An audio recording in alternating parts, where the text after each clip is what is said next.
소개받은 고대의료원 인사팀장 강신관입니다. 저희는 조금 더 디테일하게 좀 들어가 보도록 하겠습니다. 사실 자료를 정보를 공개하는 부분에 있어서 저희도 고민을 좀 많이 했는데 아무래도 실질적으로 좀 데이터로 접근하는 게 좀 이해하시는데 좋을 것 같아서 데이터를 좀 많이 넣었습니다. 그리고 의료계 쪽에 관심이 있어서 줌으로 영상을 보고 계시는 분들도 계시지만은 의료계 현황이나 이런 걸 전반적으로 모르시는 분들이 계실 것 같아서 기본적으로 저희 고대 의료원의 조직의 틀이라든가 직종들 채용의 틀, 그다음에 인력 구성이라든가 채용 실적을 일단 말씀을 드리고 그다음에 특히 저희가 블라인드 면접을 2018년도 도입을 해서 시행했던 그 사례랑 그다음에 현재 이제 저희가 그 채용을 어떤 방향으로 이끌어갈 것인가에 대한 고민에 대해서 한번 말씀을 드리는 시간을 갖도록 하겠습니다. 네, 먼저 사실 저 의료원이라고 하면은 아시는 분들은 아시겠지만 일반인들은 참 그 개념을 잘 모르고 계세요. 그래서 의료원이라고 하면은 일반 기업체 본사 개념으로 이해를 하시면 될 것 같아요. 그 본사 밑에 브랜치를 가지고 있는 자회사들이 있는데 세브란스가 저희가 거의 비슷한 케이스일 겁니다. 근데 교육기관하고 의료기관 이렇게 합쳐져 있는 구조로 되어 있습니다. 그래서 의료원에서 운영하고 있는 의과대학, 그다음에 전문대학원 하나, 특수대학원인 보건대학원하고 임상치약대학원, 이게 이제 교육기관으로 저희가 운영을 하고 있고, 그 밑에 의료기관으로는 다 아시는 것처럼 안암병원, 구로병원, 안산병원 이렇게 세 개의 의료 조직을 운영을 하고 있습니다. 채용은 전부 다 의료원에서 중앙 채용 형식으로 이루어지고 있어요. 그래서 의료원 내에 2초1국 체제에서 사무국 내 인사팀이 있습니다. 인사팀에서 전반적으로 교육기관, 의료기관 플러스 도서관까지 다 채용 업무를 진행을 하고 있습니다. 다음 슬라이드 주시죠. 이게 안 넘어가네. 직종별로 분리 채용을 지금 진행하고 있는데 지난번 세션에서 아마 그 대학 본부에서 하는 채용에서 들으셨을 겁니다. 전임교원에 대한 의사직은 대학 본부에서 채용을 하고 있습니다. 여기는 의과대학 의학과 교수님들 이게 한 450분 정도 되는 것 같아요. 이분들에 대한 채용은 고려대학교 본부에서 채용을 하고 있고, 그 다음에 이제 저희 이제 인사팀에서 하는 채용은 전부 다 일반 직종들입니다. 행정직을 플러스해서 간호직, 의료기술직, 일반기술직, 일반 업무직, 뭐 임상교원까지도 의사직 포함되어 있기는 합니다. 의료기술직은 대략 한 25개에서 한 30개 정도 직종들이 있을 겁니다. 거기에 이제 일반 기술직들은 뭐 시설이나 이런 쪽에 업무직들이 있고요. 일반 업무직은 뭐 환자를 이송하시는 이송이라든가 그다음에 안전 관리하시는 안전보건 쪽에 일하시는 분들이라든가 이런 분들까지 포함해서 의료원 인사팀에서 채용 업무를 담당하고 있습니다. 그리고 그 전공의들 채용은 교육수련팀에서 별도로 관리를 하고 있어요. 그래서 인턴서부터 레지던트까지 교육수련팀에서 채용을 하고 있고 단위병원에서는 계약직들만 채용합니다. 그래서 병원장님들의 채용 권한은 계약직들 채용에 한해 있고 그다음에 일반 정규직 채용은 의무부 총장인 의료원장님께서 의료원에서 직접 하나를 하는 그런 중앙 집권적인 채용을 하고 있는 상황입니다. 예. 저희 구조는 대부분 아까 김민정 대표님이 말씀하셨던 그 구조랑 거의 비슷해요. 간호직이 한 42%를 차지합니다. 인력 구조가. 그리고 나머지 뭐 일반직이 한 20%, 그다음에 의사 직종이 한 18%, 임시직이 한 20% 되는데 굉장히 임시직이 높은 것 같은데 사실 저 안에는 뭐 초빙이니 연구니 개원이 겸임 교수님 뭐 이런 교수님들 직종까지 다 포함이 되어 있는 인력이어서 비정규직이 뭐 20%다 이건 아닙니다. 이게 뭐 그렇게 높게 운영되고 있지는 않고요. 가장 두드러지는 현상은 최근 5년 동안 저희가 그 간호사 그 인력이 한 8,900명 정도 늘었어요. 2017년도 한 2,600명 정도 됐던 게 올해 3월 기준으로 해서 3,500명 정도까지 늘었습니다. 이게 아마도 이제 그 간호간병 서비스 때문일 거라는 생각이 좀 듭니다. 뭐 보호자 없는 병실 만드는 것들 때문에 간호 인력이 대거 투입되는 상황이 발생이 됐고요. 그리고 또 한 가지 요인이 코로나19가 장기화되다 보니까 코로나 때문에 추가 인력이 투입되는 과정에서 매년 한 200명 정도씩은 늘어나는 것 같아요. 아마도 올해는 더 늘어서 한 3,600, 700명 정도까지는 더 늘어나지 않을까. 3개 병원 다 합친 인력입니다. 그래서 간호 인력이 지속적으로 증가하고 있다는 걸 말씀을 드립니다. 그다음에 최근 3년간 채용 실적을 보시면은 표에서 보시는 것처럼 간호직종이 대략보다 거의 차지한다고 보시면 돼요. 2018년도에 한 500명 정도 됐죠. 83%. 매년 늘어나긴 합니다. 인력이 늘어나니까. 2019년도에는 88%, 그 다음에 20년도에는 91%까지. 작년도에 800명이 넘게 채용을 했었죠. 근데 행정직은 한 대략 2.6% 정도 되는데 저게 한 20명에서 한 25명 정도밖에 안 됩니다. 채용 1년간 실적이.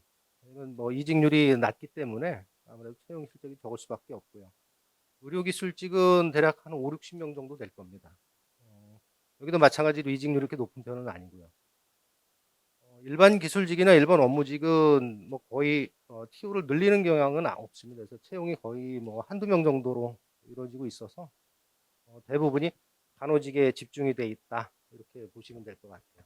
그래서 오늘 말씀드리는 것도 간호직종 채용을 중심으로 해서 이해를 하시고 들으시면 좋을 것 같습니다. 중간중간에 다른 직종도 걸쳐서 말씀 좀 드리도록 하겠습니다. 다음 슬라이드. 채용 절차는 뭐 연대에서 설명하셨던 것처럼 뭐 큰 차이는 없습니다.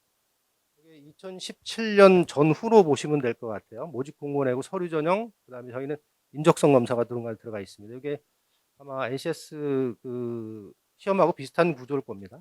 면접하고 신체 검사하고 최종 합격하는 구조로 되어 있는데, 제가 2017년도에 전까지는 의료원에서 감사팀장을 하고 있었는데, 감사팀장을 끝으로 인사팀장으로 오면서 두 가지를 좀 바꿨어요. 사실 오면서 보니까는 당시에 뭐 시대적인 상황도 있었긴 했는데 서류 전형을 외주 용역을 줬습니다. 이게 내부에서 서류 전형을 하게 되면은 아무래도 이렇게 손을 탈 그럴 위험성이 좀 있습니다. 아무래도 내부에서 직원들이 순위를 매기고 하다 보면은 청탁이 들어오는 상황도 발생이 되고 이러다 보니까 아예 그냥 서류 전형을 외주 용역을 줬습니다. 그때 채용의 공정성이라는 부분도 있었고, 마침 그때 김영란법이라고 하는 부정청탁 및 금품 수수에 관한 법률, 이게 시행이 된 상황이었어.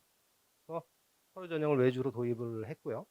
그다음에 면접도 저희가 의료계 최초로 아마 블라인드 면접을 시행을 했을 겁니다. 그래서 왜냐하면 일단 서류 전형상에서 뭐 학력이든 학점이든 이런 것들이 다 반영이 됩니다. 근데 이 서류를 그대로 면접 전형까지 끌고 가다 보니까는 이게 동일한 게 효과가 발생이 되는 거예요. 그러니까 선입견이 낄 수밖에 없어요.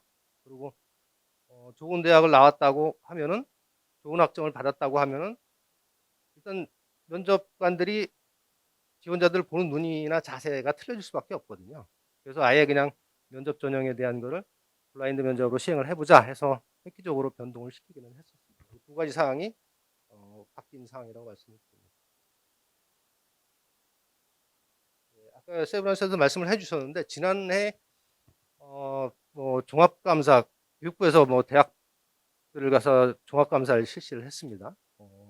개교 이래 처음이라고 얘기하는데, 사실은 뭐 저희가 뭐 그 종합감사만 받는 게 아니라 매년 뭐 세무감사서부터 시작해서 뭐 고용노동부의 근로감독서부터 시작해서 하여튼에 정부에서 그 뭐라고 해야 되나, 감사와 관련된 것들을 너무 많이 시달려요. 근데 실제 본업을 못할 정도로 이렇게 시달리는데 또 특별히 또 종합감사까지 해주셔가지고 저희가 본의 아니게 뭐 그 굉장히 그 부정한 집단으로 매도가 됐습니다.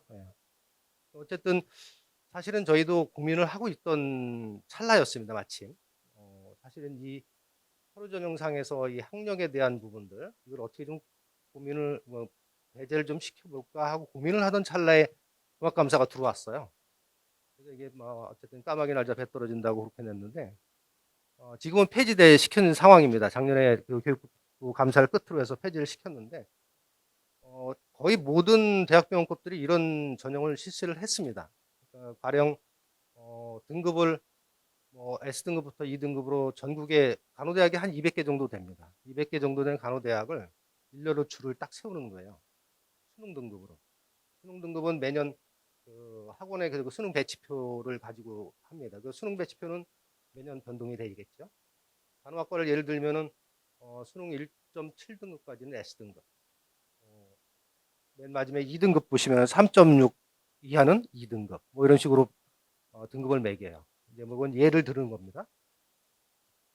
여기에 가중치를 둡니다. 학점이나 석차를 같이 가중치를 두는데, 예를 들면은 SAB 등급 같은 경우에는 그 대학은 뭐 가령 한 3.0 정도까지, 그 다음에 CD 등급은 4.0까지, 2등급은 4.5까지, 뭐 이런 식으로 차등 점수를 둬서 서류 전형상에서 학력을 하고 학점 석차를 배점을 뒀었어요. 이거는 뭐 지금 폐지된 제도기 때문에 저희가 말씀을 드리긴 하는데, 여기에 또 한 가지 저희가 고민을 했던 게 자기소개서라는 게 있습니다. 자기소개서는 사실 이게 굉장히 주관적인 평가 요소가 가미되는 그 요소거든요.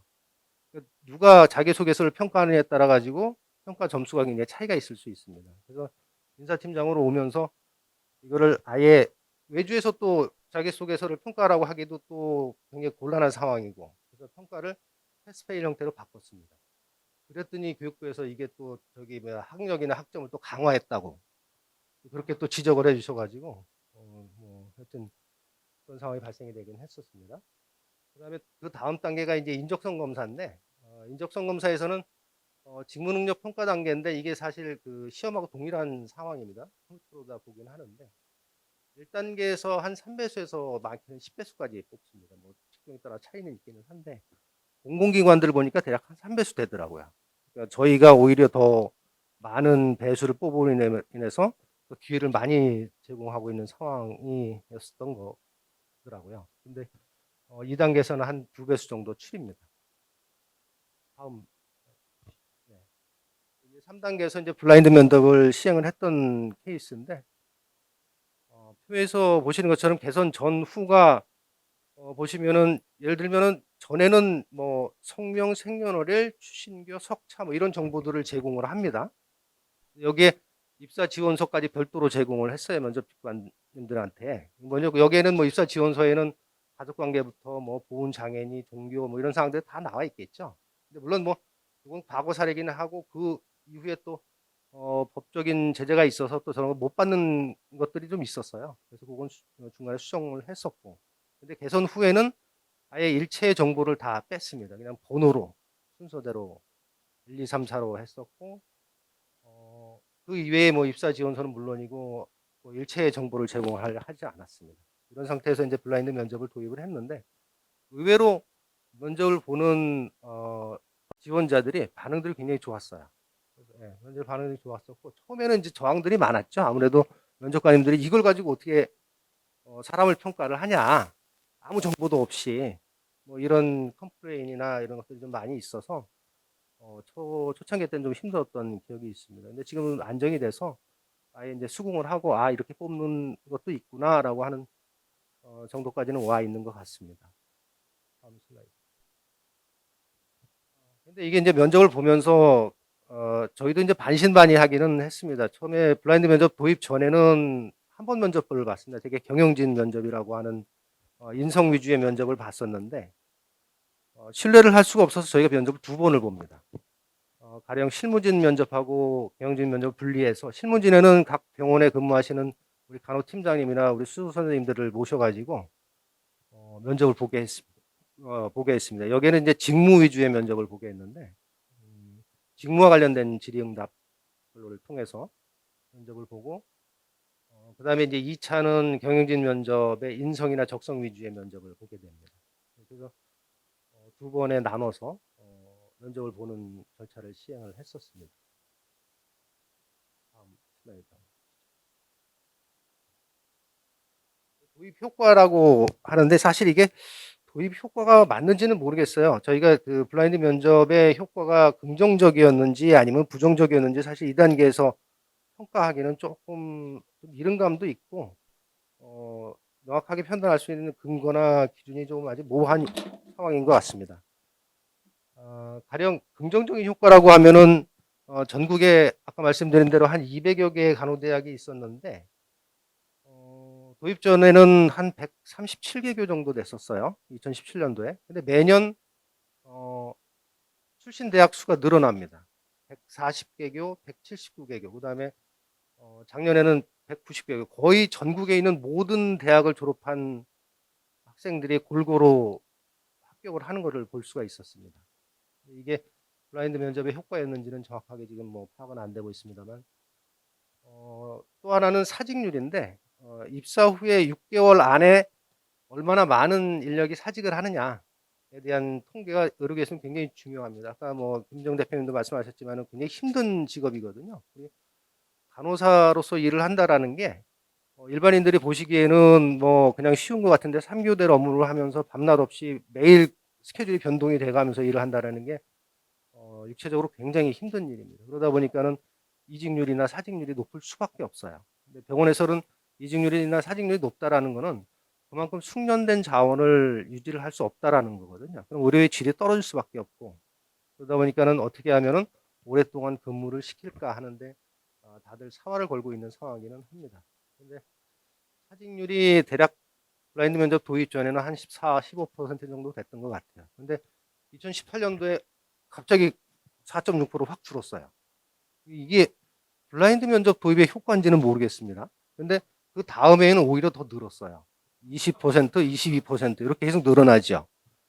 이게 왜 사직률이 증가하느냐에 대한 거는 뭐 여러 가지 의견이 있을 수는 있는데, 아무래도 그런 거가 반영이 되지 않았나라는 생각이 들기는 합니다. 첫 번째가 이제 간호 인력 수요가 많이 증가가 됐다라는 게 하나의 원인일 수가 있겠고, 그 다음에는 뭐 직업의 가치관이 좀 변화가 됐다라는 게 아마 추정을 하는 겁니다. 사실 뭐 2000년도에 그 의학 분업 사태나 최근에 뭐 의대생들 국시 거부 사태나 뭐 이런 큰 사태들이 있을 때마다 간호 인력들이 사회에서 굉장히 많은 그 역할들을 했거든요. 그러면서 프라이드나 자부심이 굉장히 많이 올라가 있는 상태입니다. 이게 전문성이 강화됐다고 보여지는 거죠. 근데 그런 전문성 강화가 오히려 실질적으로 와서 이제 우리 현장에서 일을 하다 보니까 굉장히 많이 힘든 거죠.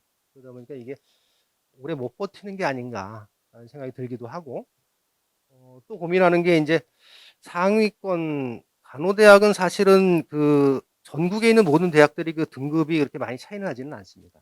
대략 한 상위권에 있는 공부를 잘 하는 학생들이 간호대학을 선호를 하는데, 그런 상위자들이 입학을 하다 보니까 아무래도 내가 기대했던 거하고는 좀 기대치가 좀 떨어지는 게 아닌가. 굉장히 힘든 직업이니까 이렇게 힘든 상황을 또 견뎌야 되나라고 하는 것 때문에 아마 그러지 않았을까. 그다음에 저희는 이게 또 하나는 이게 3개 병원을 동일하게 의료원에서 채용을 하다 보니까는 본인이 원하는 지방병원을 배치를 못하는 경우가 있을 수 있어요. 가령 뭐 안암병원을 지원했는데 안산병원에 배치를 한다든가, 지원했는데 남병원에 배치를 한다든가, 뭐 이런 현상들이 있을 수는 있습니다. 그래서 지방병원이 맞지 않아서 사직률이 좀 증가하지 않았을까. 뭐 이런 정도의 추정입니다. 추정이고 아직은 조금 도입 효과에 대해서 말씀드리기는 좀 이른 감이 없지 않나라는 생각이 듭니다. 최근에 이제 의료계에서 변화되고 있는 그 인재상에 대한 거를 한번 말씀을 드리는데, 저희가 매년 그 인재상에 대한 전 직원을 대상으로 설문조사를 합니다. 매년 변하지 않아요. 어떤 인재가 바람직하냐, 어떤 인재의 성격이 제일 낫냐라고 했을 때 제일 첫째가 소통과 협업입니다. 그 다음에가 전문성이고 성실성이에요. 인재 성격도 매년 변하지 않습니다. 책임감, 성실성, 긍정성. 근데 이게 작년부터 변하기 시작했어요. 인재상이 갑자기 전문성이 1위로 치고 올라왔습니다. 물론 응답자의 대다수를 차지하는 간호사들 때문에 이런 현상들이 일어났다고 보는데, 실질적으로 의료 현장에서 일을 하다 보면은 소통이나 협업보다는 전문성이 더 중요하다라는 거죠. 왜냐하면 사람을 생명을 다루는 직종들이기 때문에 전문적이지 않으면은 버틸 수가 없어요. 일을 할 수가 없는 거죠. 그리고 또 하나가 뭐냐면 성격도 어, 긍정성이 3위였는데 긍정성이 4위로 떨어지고 꼼꼼함이 3위로 올라왔어요. 굉장히 시사하는 바가 큽니다. 그러니까 의료계에서 요구하는 그런 인재상의 변화 자체가 직무 환경에 맞춰서 적절한 인재를 뽑아야 되는 상황까지 와 있는 거죠. 그래서 저희가 필요로 하는 인재는 전문성을 갖춘 인재를 뽑아야 되겠다라는 어떤 그런 결론에 도달할 수 있는 상황이 발생이 된 것 같습니다. 소통, 협업 이런 거는 뭐 옛날 얘기고, 의료계 쪽에서는 제일 중요한 게 이제 근거 중심의 간호라든가 근거 중심의 의학이라든가 뭐 이런 쪽에 전문적인 지식이 필요로 하는 게 굉장히 중요하다라는 생각을 하게 됐습니다. 다음 슬라이드 한번. 출신 학교 차등 점수를 폐지한 다음에 비교를 좀 해봤는데 간호사 채용의 사례를 가지고 말씀드리면 작년도 신규 채용 때하고 하반기 추가 채용 때를 비교를 해보니까 A, B 등급이 합격률이 96%, 81% 됐었는데 하반기 때는 48%, 60%로 확 떨어졌어요. 상위권 대학들의 합격률이 많이 줄었죠. 이게 석차도 마찬가지입니다. 20등, 30등 정도까지가 합격을 했었는데 오히려 저 밑에 40등까지 합격률이 좀 올라갔고, 그다음에 2등급 대학들, 그러니까 제 하위권이라고 하는 대학들의 합격률이 45% 정도였었는데 하반기 때는 77%까지 올라갔어요. 성적도 거의 1, 2등 해야 붙던 성적이 34등까지 내려갔어요. 이게 무슨 얘기냐면 상위권 등급 대학의 합격률은 떨어지고 하위권 대학의 합격률은 굉장히 많이 올라갔죠. 그러면 합격자들의 평균 석자는 전반적으로 낮아졌고요. 이게 굉장히 골고루 합격을 한다라는 것을 보여지는 거죠. 전국에 있는 모든 간호대학들이 많이 평준화되고 있다라는 현상들을 좀 보여주는 것 같아요. 다음 슬라이드 한번. 그리고 이제 실제로 저희 병원에서 일을 하는 직원들에 대한 인사 고과 점수를 좀 비교를 해봤는데 좋은 대학이라고 하는 SAB 등급에서 나왔던 출신의 직원들하고 2등급이나 D2등급에서 졸업한 직원들의 인사 고과 점수가 차등이 없어요. 그러니까 출신 학교가 좋다라고 해서 인사 고과가 높다라고 단정을 지을 수가 없는 상황이 발생이 됐습니다. 막연하게 우리가 좋은 대학을 나와야지 일은 잘한다라는 어떤 그런 고정관념을 깨지는 데이터가 아닌가라는 생각을 한번 해보기는 합니다. 이제 저희가 이제 고민하는 향후 채용의 방향이라든가 이거를 좀 세 가지로 고민을 좀 하고는 있는데, 첫 번째가 이제 서류 전형에 대한 부분이고, 두 번째가 면접 전형, 그리고 세 번째가 인사 검증 실패에 대한 보완, 이렇게 세 가지로 나눌 수가 있을 것 같습니다. 아마 모든 조직이 병원 조직뿐만 아니라 모든 조직들이 아마 우수한 인재를 어떻게 채용할 것인가에 대해 조직에 성패를 두고 있을 겁니다. 그만큼 좋은 인재를 채용하는데 사활을 걸고 있는데 일단 서류 전형은 최소한 간소화 시킬 예정입니다. 말씀드린 대로 출신 대학별 차등 점수 부여는 폐지가 됐고요. 대신에 이제 저희가 NCS 평가 같은 경우를 도입하기가 쉽지가 않은 게 인적성 평가로 대체를 하고 있기는 합니다만 이미 라이센스를 가지고 있는 인력들이에요. 근데 그 인력들을 평가를 한다라는 게 참 쉽지는 않습니다. 무슨 문제를 내서 어떻게 평가를 할 것인지 쉽지는 않은 부분이어서, 더더군다나 행정이나 나머지 의료 기술직들도 마찬가지겠지만은 많지 않은 인력을 뽑으면서 다 시험을 봐서 뽑는다는 것도 비용적으로 시간적으로 굉장히 낭비일 수밖에 없는 상황이고요. 그래서 학점이나 석차나 어학 성적 같은 경우는 패스페일 형태로 바꿔버. 대신에 이제 학생 실습을 하는 기관에서 실습 아니면은 지금 없어진 제도이기는 합니다만 각 대학에서 대학장 추천을 받은 인력들에 대한 우대 점수를 부여한다든가 이런 고민들은 좀 하고는 있습니다. 그다음에 면접 전형도 마찬가지입니다. 이것도 사직률 감소 차원에서 고민을 하는 건데 지금 블라인드 면접 형태는 계속 유지를 할 겁니다. 올해는 사실 비대면 면접까지도 시행을 했었는데 중요한 거는 의료계가 아무리 지금 태움이나 이런 문화가 없어졌다고 하지만은 사실은 잠재적으로 남아 있거든요. 근데 그게 결국에는 같이 일을 하는 동료들이 어떻게 생각을 하냐에 따라 많이 틀려집니다. 그래서 같이 일하는 동료들끼리 팀워크가 돼야지, 그리고 서로 전문성을 인정하고 같이 가겠다라는 생각을 해야지 사직률이 감소하지 않을까 하는 생각이 듭니다. 그래서 1차 평가에서 간호팀장이나 수간호 선생님들 동원할 게 아니라 아예 책임 간호사나 그 밑에 급에 실제 일반 사원급 직원들을 이용하는 방안도 지금 고민을 하고 있습니다. 마지막으로 인사검증의 실패에 대한 부분입니다. 이거는 간호직원을 얘기를 할 수는 없고 간호직 이외의 직종들, 타직종들에 대한 얘기인데 채용 전환형 인턴 제도를 도입하는 방안을 좀 고민을 하고 있습니다. 어쨌든 채용을 하고 났는데 이직률이 낮거든요.